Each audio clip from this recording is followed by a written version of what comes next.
మన ప్రభువును రక్షకుడైన యేసుక్రీస్తు నామములో అందరికీ శుభాలు వందము తెలియజేస్తున్నాను. పిల్లరా, అందరు బాగున్నారు కదా? చూడండి, యోహాను సువార్త దేవునికి ఏర్పాటు లేఖన భాగం చూసినట్లయితే యోహాను సువార్త 10వ అధ్యాయము 10వ వచనం. దొంగతనమును, హత్యను, నాశనమును చేయటకు వచ్చును కానీ మరి దేనికి రాడు. గొర్రెలకు జీవం కలుగుటకు, అది సమృద్ధిగా కలుగుటకును నేను వచ్చేసినని మీతో నిశ్చయముగా చెప్పుచున్నాను. నేను గొర్రెలకు మంచి కాపరి గొర్రెల కొరకు తన ప్రాణమును పెట్టును. ప్రార్థన చేసుకున్నాం. పరిశుద్ధుడా, ప్రేమగల తండ్రి, నీ పరిశుద్ధ పాదము స్తోత్రము దేవా. ప్రభా తండ్రి, ఇంతవరకు నేను ప్రభా సజీవులు గురించిన విధానాన్ని బట్టి నాయన మీకు నామం తెలియజేసుకుంటున్నాం. తండ్రి, ఇదనైనా వాక్యం మేము ధ్యానించుకుంటుండగా మీరు మాతో ఉండండి, మాతో ఉండి నడిపించండి అనే ప్రభా.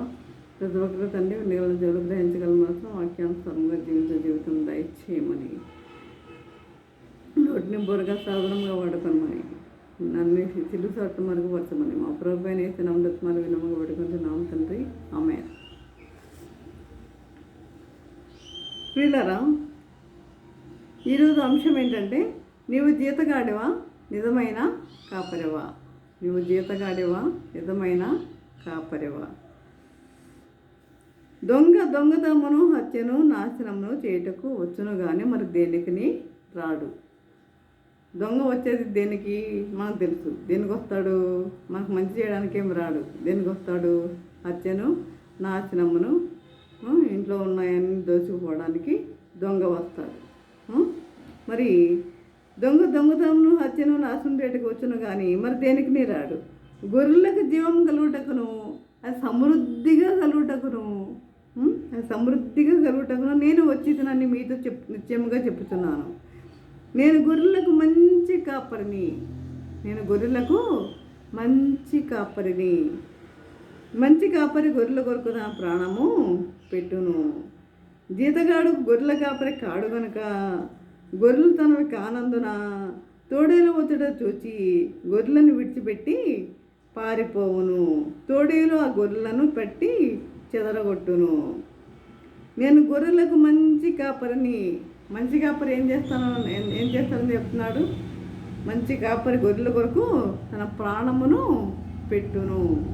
ఆ విధంగానే ప్రభు కూడా మన కొరకు ప్రాణం ఇచ్చాడు. ఈ లోకంలో ఎవ్వరూ చేయని పని మన ప్రభువే చేశాడు. ఈ లోకంలో ఎవరు కూడా మన కొరకు ప్రాణం పెట్టిన వారు లేరు. ఎవరన్నా పెట్టారు అంటే ఆ యేసు ప్రభువే తప్ప ఇంకెవరు కూడా ప్రాణం పెట్టిన వారు లేరు. కనుక నేను గొర్రెలకు మంచి కాపరి గొర్రెల కొరకు తన ప్రాణం పెట్టును. జీతగాడు గొర్రెల కాపరి కాడు. ఎందుకంటే గొర్రెలు తనవి కావు. గొర్రెల కాపరి కాడు కనుక గొర్రెలు తనవి కానందున తోడేలు మొదటి చూసి ఏం చేస్తాడు? పారిపోతాడు. ఎందుకంటే తన ప్రాణం ముఖ్యం. ఆ జీతగాడికి ఏం కావాలి? తన ప్రాణము ముఖ్యం, అంతే. గొర్రెలు అవసరం లేదు. ఎందుకంటే గొర్రెలు తనవి కానందున పారిపోతాడు. కాబట్టి తనవి కానందున తోడేలు మొదటి చూచి గొర్రెలు విడిచిపెట్టి పారిపోవును. తోడేలు ఆ గొర్రెలను పట్టి చెదరగొట్టును. తోడేలు ఏం చేస్తుంది? గొర్రెలు పట్టి చెదరగొట్టును. జీతగాడే కనుక గొర్రెలను గుర్చి లక్ష్యం చేయక పారిపోతాడు. జీతగాడే జీతం కొరకు పనిచేస్తున్నాడు. గొర్రెలు తనవి కావు. కాబట్టి మరి గొర్రెలు లక్ష్యం చేయక పారిపోవును. నేను గొర్రెల మంచి కాపరిని. తండ్రి నన్ను ఎలాగూ ఎరుగును. నేను తండ్రిని ఎలాగూ ఎరుగుదును. అలాగే నేను నా గొర్రెలను ఎరుగుదును. అంటే గొర్రెలు అంటే మనమే. అంటే మనందరము ప్రభుకి తెలుసు. మనందరము ఆయనకి తెలుసు. మనం చేసే క్రియలు ఏమిటో ఆయనకి తెలుసు. ప్రతి ఒక్కటి కూడా ఆయన ఆకాశం నుండి పరిశీలించుతున్న దేవుడు ఆయన. కాబట్టి మరి తండ్రి నన్ను ఎరుగును, నేను తండ్రిని ఎరుగుదును, అలాగే నేను నా గొర్రెలను ఎరుగుదును. నా గొర్రెలు నన్ను ఎరుగును, మరియు గొర్రెల కొరకు నా ప్రాణమును పెట్టుచున్నాను. అలాగే మరి భయంకరమైన మరి ఆ యొక్క మరి ఆ దివ్య సింహాసనాన్ని విడిచిపెట్టి ఈ లోకానికి వచ్చి మనుష్య కుమారునిగా జీవించి మరి రిక్తుడై ఈ లోకానికి వచ్చాడు. వచ్చి మరి మన కొరకు ఆయన మరి ఆ కలువరిగిరిలో మరి ఆయన శ్రమ పొందాడు, విలువపై ప్రాణం పెట్టాడు. మన కొరకు ఆయన ప్రాణం ఇచ్చినట్లుగా మనం చూస్తున్నాము. ఇక కింద చూసినట్లయితే చూడండి, ఎవడునో నా ప్రాణం తీసుకొనడు. ఆయన ప్రాణం తీసుకునే హక్కు ఎవరికి కూడా లేదు. ఆయన ప్రాణం తీసుకునే హక్కు ఎవరికి కూడా లేదు. ఎవరు తీసుకోలేరు. నేను దాన్ని మరలా తీసుకున్నట్లు నా ప్రాణం పెట్టుచున్నాను. అర్థమైందా? నేను దాన్ని మరలా తీసుకున్నట్లు నా ప్రాణం పెట్టుచున్నాను అంటే ప్రాణం ఇస్తున్న దేవుడు తన ప్రాణాన్ని మరలా తీసుకునే హక్కు కూడా ఆయనకి ఉంది. అక్కడ నేను దాన్ని మరలా తీసుకున్నట్లు నా ప్రాణం పెట్టుచున్నాను. ఇందువల్లనే నా తండ్రి నన్ను ప్రేమించుచున్నాడు. ఇందువల్లనే నా తండ్రి ప్రేమించుచున్నాడు. ఎవడునో నా ప్రాణం తీసుకొనడు. కాబట్టి దాన్ని పెట్టుటకు నాకు అధికారం కలదు, దాన్ని తిరిగి తీసుకున్నటకు నాకు అధికారం కలదు. తన ప్రాణాన్ని పెట్టడానికి ప్రభుకి అధికారం ఉంది, దాన్ని తిరిగి తీసుకోవడానికి కూడా ప్రభుకి అధికారం ఉంది. కనుక ఇందువల్ల నా తండ్రి నన్ను ప్రేమించున్నాడు. దాన్ని పెట్టకు నాకు అధికారం కలదు, దాన్ని తిరిగి తీసుకుంటే నాకు అధికారం కలదు. నా తండ్రి వలన ఈ ఆజ్ఞ పొందితిన నేను. నా తండ్రి వలన ఈ ఆజ్ఞ పొందితిన నేను. మనం అనుకుంటాం మరి భయంకరంగా సిలువ వేశారు అని. భయంకరంగా ప్రభుని సిలువ వేశారు అండి. ఏదైనా వేశారు, అనేక శ్రమలు అనుభవించాడు. కానీ ఎందువల్ల అనుభవించాడు? మన కొరకు అనుభవించాడు ఆయన. మన కొరకు అనుభవించాడు ఆయన. మరి ఏది ఆయన తలుచుకుంటే మరి 6,000 మంది యోధులను ప్రభు నా తండ్రి నాకు పంపడా అంటాడు కదా. మత్తయి సువార్తలో మనం చూస్తాం 6,000 మంది యోధులుంటే మరి 1,200 దూతల సమూహం అన్నమాట. ఒకసారి మత్తయి సువార్త చూద్దాం.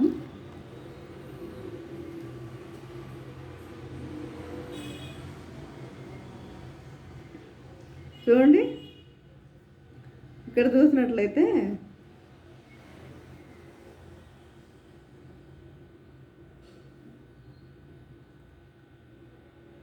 ఒక వ్యూహం ఒకటి 6,000 మంది యోధులు.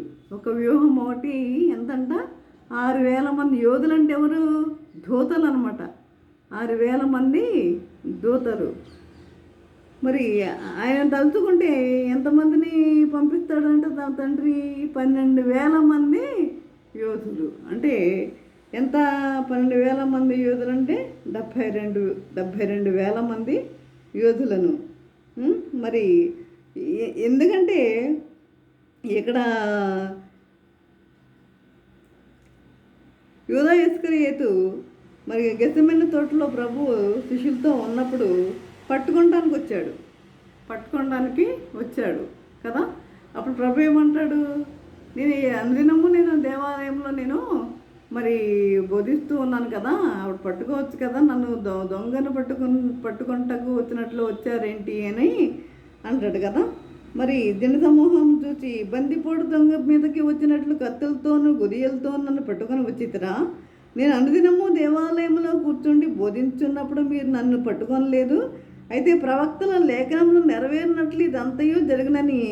అప్పుడు శిష్యులందరూ ఆయనను విడిచి పారిపోయారు. శిష్యులందరూ ఏం చేశారు? పారిపోయారు అన్ని విడిచి. మరి ఈ విధముగా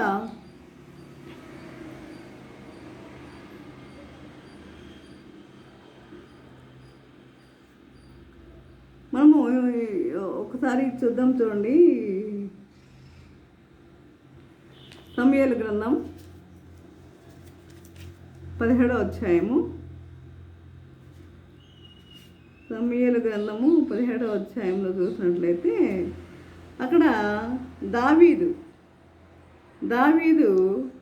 ఆ సౌలు రాజు దగ్గర వాళ్ళ అన్నలు పనిచేస్తూ ఉంటారు.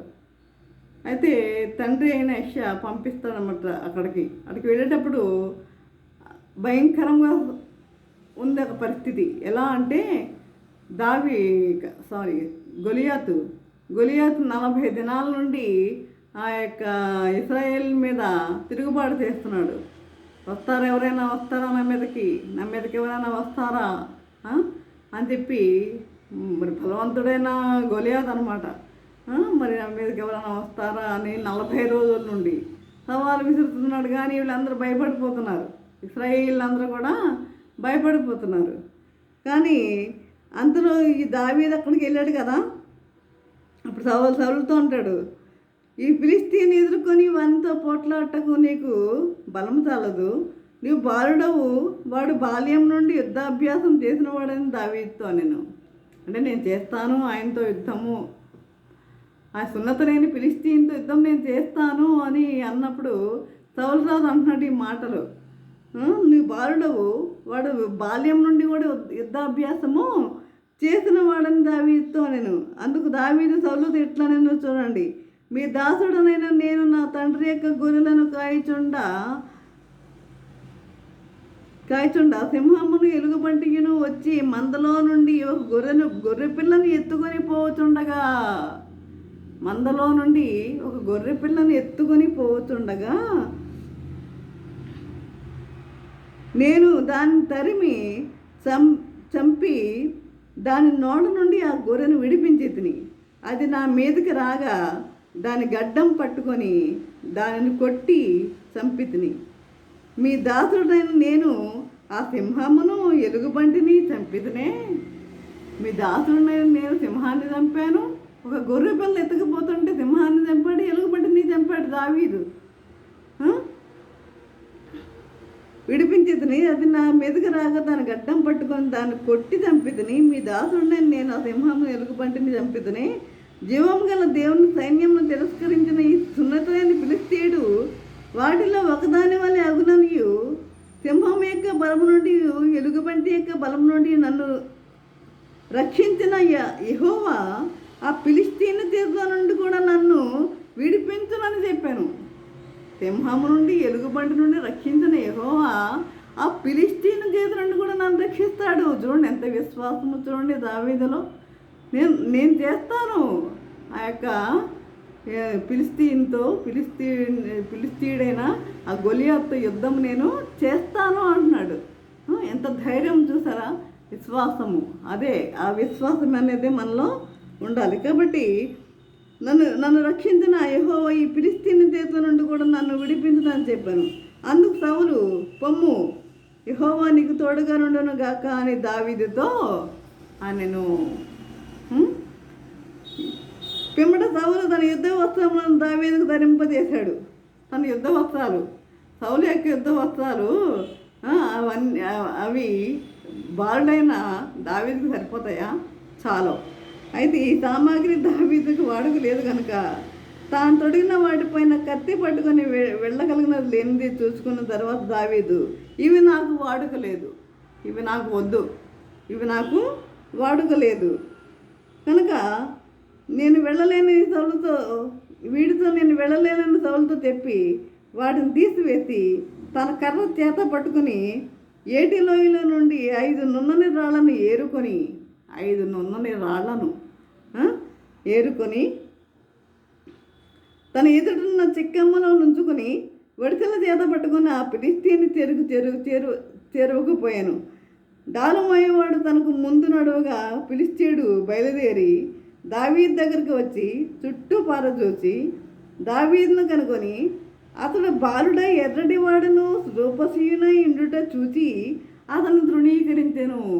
అంటే ఏంటి, ఈ బాలుడ నా మీదకి వస్తుంది అనుకుని తృణీకరించాడు ఆ గొలియాతు. ఫిలిష్తీయుడు కర్ర తీసుకొని నీవు నా మీదకి వచ్చున్నావే, నేను కుక్కనా? నువ్వు కర్ర తీసుకుని నా మీదకి వస్తున్నావు, నేను కుక్కనా? తను తానే అనుకుంటున్నాడు, నేను కుక్కనా అని దావీదుతో చెప్పి తన దేవతల పేరట దావీదును శపించెను. నా దగ్గర రమ్ము, నీ మాంసమును ఆకాశ పక్షులకును భూమృగములకును ఇచ్చివేతున్న ఆ ఫిలిష్తీయుడు దావీదు నీవు కత్తియు ఈటెయు బల్యమును ధరించుకొని నా మీదకు వస్తున్నావే, నేనే ఎలా వస్తున్నాను? సైన్యముల గణపతియగు యెహోవా పేరట నేను నీ మీదకు వచ్చుచున్నాను. అవన్నీ ధరించుకుని నువ్వు వస్తున్నావు, కత్తి ఈటె బల్లెము ధరించుకు వస్తున్నావు. నేను సైన్యముల గణపతియగు యెహోవా పేరట నీ మీదకు నేను వస్తున్నాను.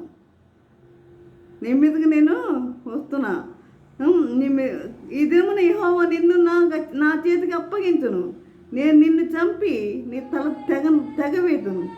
ఇశ్రాయేలులో దేవుడు ఉన్నాడని లోక నివాసులందరూ తెలుసుకున్నట్లు నేను ఈ దినమున ఫిలిష్తీయుల కళేబరములను ఆకాశ పక్షులకును మృగములకు ఇత్తును. ఎంత ధైర్యంగా మాట్లాడుతున్నాడో ఎవరితో? గొలియాతుతో. కనుక మరి కళేబరములను ఆకాశ పక్షులను మృగములను ఎత్తును. అప్పుడు యెహోవా కత్తి చేతను ఈటి చేతను రక్షించేవాడు కాడని ఈ దండు వారందరూ తెలుసుకుందరు. కత్తి చేత ఈటి చేత దేవుడు రక్షించేవాడు కాదు. కనుక యుద్ధం యెహోవాదే, ఆయన మిమ్మల్ని మా చేతికి అప్పగించనని చెప్పాను. ఆ ఫిలిష్తీయుడు లేచి దావీదును కయ్యుటకై అతను ఎదురుపోగా దావీదు వారిని ఎదుర్కొన్నటకు సైన్యం తట్టు త్వరగా పరిగెత్తుకుపోయి తన సంచిలో చేయి వేసి అందులో నుండి రాయ ఒకటి తీసి వడిసెలతో విసిరి ఆ ఫిలిష్తీని నుదుట కొట్టెను. ఫిలిష్తీని నుదుట కొట్టాడు. ఒక రాయ తీసి ఫిలిష్తీని నుదుట కొట్టెను. కాబట్టి ఆ రాయి వాడి నుదురు చొచ్చినందున వాడు నేల బోర్లా పడెను. దావీదు ఫిలిష్తీని కంటే బలాఢ్యుడై ఖడ్గం లేక వడిసెలతోనూ రాతితోనూ ఆ ఫిలిష్తీని కొట్టి చంపాను. వాడు బోర్లా పడగా దావీదు పరిగెత్తిపోయి ఫిలిష్తీని మీద నిల్చుండి వాని కత్తి వరదూసి దానితో వాని చంపి వాని తల తెగ నరికాను. ఫిలిష్తీయులు తమ సూర్యుడు చచ్చుడు చూచి పారిపోయేరి. ఫిలిష్తీయులు అందరూ పారిపోయారు. ఎవరు? గొలియాతు చనిపోవడం చూసి. దీన్ని బట్టి మనకి ఏమర్థం అవుతుంది? ఈ దావీదు కూడా ఎవరు? నిజమైన అంటే మనం ఇప్పుడు చదువుకున్నాం కదా యోహాను సువార్తలో, నీవు జీతగాడివా నిజమైన కాపరివా అని. కాబట్టి మరి ఆ యొక్క బాలుడైన దావీదు కూడా మరి దేవుని వలనే ఒక ఫిలిష్తీయుణ్ణి ఆ విధంగా చంపడానికి దేవుడు ధైర్యం ఇచ్చాడు, విశ్వాసం కలుగజేశాడు. అదే విశ్వాసం మనలో ఉంటే మనము కూడా మన శత్రువులను మనం ఎదుర్కోగలము. మనకు అలాంటి విశ్వాసం అనేది మనలో ఉంటే మనం కూడా ఆ శత్రువులను మనము జయించగలము. కాబట్టి ఈ విధంగా నీవు జీతగాడివా లేకపోతే నిజమైన కాపరివా? నీవు జీతగాడివా నిజమైన కాపరివా? ఇక్కడ నిజమైన కాపరి, ఇక్కడ దావీదుని కూడా మనం చూస్తున్నాం. నిజమైన కాపరి ఇక్కడ మనము యేసుప్రభు గారిని కూడా మనము చూస్తున్నాం. కాబట్టి మనం ఎలా ఉందామని ఈ లోకంలో మనం జీవించేటప్పుడు నిజమైన కాపరిగా ఉందామా, లేకపోతే లేకపోతే జీతగాడిగా జీవించేవారిగా ఉందామా? కాబట్టి ఆ విధంగా ఉండకుండా మనము మంచి జీవితాన్ని జీవించేవారిగా ఉంటకు, నిజమైన కాపరిగా మనం జీవించేవారిగా ఉంటకు పరిశుద్ధాత్మ దేవుడు సహాయం చేసి నడిపించను గాక. ఆమేన్. ప్రార్థన చేసుకుందాం. పరిశుద్ధ ప్రేమగల తండ్రి, మీ పరిశుద్ధ పాదము స్తోత్రం దేవా ప్రభా. తండ్రి ఇంతవరకు నేను ప్రభా వాక్యం ద్వారా తండ్రి మాతో మాట్లాడిన విధానం బట్టి నాయన మీకు వందనం తెలియజేసుకుంటున్నాం తండ్రి. ఇదిగోనైనా ప్రభా జీతగాడవా ఏదైనా కాపరివా అన్న విషయంలో మేము ధ్యానించుకుని ఉన్నాం నేను ప్రభా తండ్రి. అదే ఉందన్న ప్రభా, మరి మీరు గొర్రెలకు మంచి కాపరని తెలియజేస్తున్నారు నాయన ప్రభా. మీరు మా కొరకు ప్రాణం ఇచ్చారు నాయన ప్రభా. అదే అదే నా ప్రభా దావీదు కూడా తండ్రి మరి దేనికి భయపడలేదు ప్రభా తండ్రి. సింహాలకి భయపడలేదు, ఎలుగుబంటికి భయపడలేదు, మరి ఆ యొక్క ఫిలిస్తీయుడైన గొలియాతుకి కూడా భయపడలేదు నాయన ప్రభా. ఆ విధంగా మేము కూడా జీవించడానికి కృప దయచేయమని మా ప్రభువైన నమ్రత మరి వినమ్ముగా వేడుకొంచున్నాము తండ్రి. ఆమెన్. తండ్రి అయిన దేవుని ప్రేమయు కుమారుడైన యేసుక్రీస్తు కృపయు పరిశుద్ధాత్మక సహవాసము దగ్గర దీవెనల సదాకాలము ప్రభా తండ్రి. ఎంతమంది అయితే ప్రభా వాక్యం విని ప్రతి ఒక్కరికి తోడే నిలిచిండను గాక. Amen, amen, amen.